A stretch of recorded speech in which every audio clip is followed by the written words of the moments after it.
ठीक है, लूज एकदम, नॉर्मल ना सर, ज़्यादा प्रेस नहीं, मैं प्रेस नहीं कर रहा हूँ।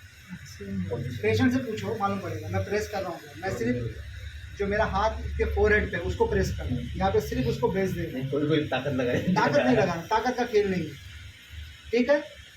अब फेस को घुमाना है साइड में, इस हाथ को, ये जो यहाँ पे TMJ पोजीशन के पास का जो होता है, ये जो आपके खोपड़ी के पास का जो लाइन है, इस लाइन पे हाथ को रखना है क्रॉस में, ठीक है।